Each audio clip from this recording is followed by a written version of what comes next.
Bom, então começando pelo positivismo, que foi um paradigma que foi desenvolvido por vários teóricos, mas que tem um que é Augusto Comte como o que levanta a sua bandeira principal. O positivismo foi desenvolvido por volta de 1930, 1940, 1950. Há muitas publicações de Augusto Comte a respeito das suas ideias de como fazer ciências sociais. O positivismo ele nasce nas ciências sociais. Então, é aquele ponto que nós estávamos falando.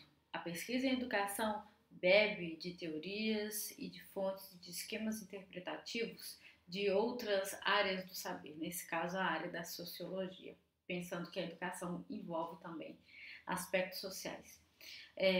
Ok, dentro do positivismo que foi desenvolvido por Augusto Comte, que perdurou durante um bom tempo, nós observamos uma tendência de tratar as questões sociais assim como nós conseguimos tratar as questões naturais, os fenômenos naturais. Então, os fenômenos sociais são tratados assim como os fenômenos naturais. Então, predomina dentro do positivismo uma forma objetiva de se entender e interpretar os fenômenos sociais. Assim como nas ciências naturais a gente usa de dados quantitativos para se interpretar as questões e os fenômenos, o positivismo também vai fazer isso. Vai utilizar muito dos dados quantitativos para se interpretar, para se compreender os fenômenos sociais.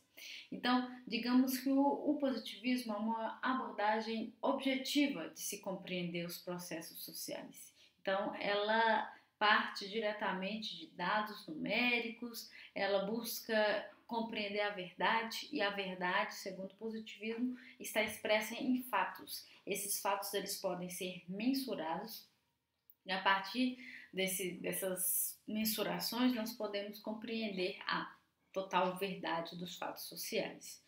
Bom, vocês podem imaginar então que para as ciências sociais o positivismo ele causou problemas, porque as questões sociais elas são permeadas por vários fatores e até mesmo o pesquisador, ao desenvolver uma pesquisa, ele é um ator social.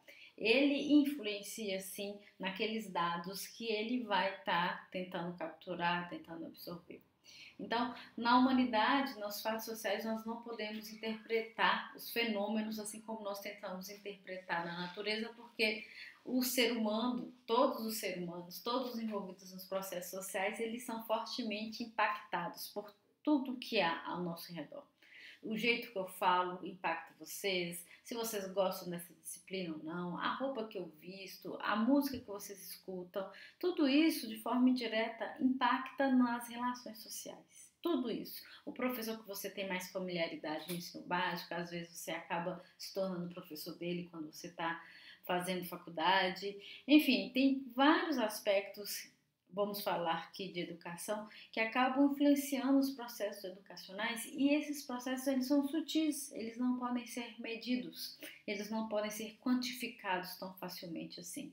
Não é apenas quantificar a quantidade de professores, docentes que atuam no ensino básico, que não apresentam formação acadêmica para tal, que a gente vai descobrir onde devemos mais colocar universidades no Brasil. Não é só isso, nós temos que entender por que esses professores não tiveram oportunidade de ter uma formação antes de atuarem, por exemplo, no ensino básico. Então, nem tudo tem uma relação direta. Por causa disso, nós vamos ter isso nas questões sociais e nas questões educativas.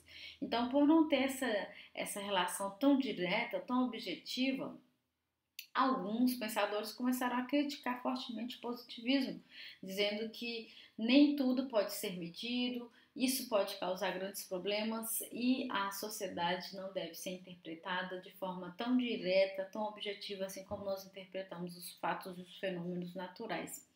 Esse movimento que vai contra essas ideias objetivas e quantitativas do positivismo, a gente chama de pós-positivismo.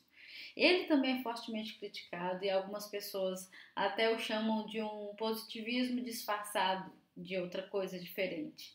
Mas tem um objetivo de fazer críticas em relação a esse modo de obter esses dados e ao modo de enxergar esses dados como sendo a verdade pura e decretada e ponto final.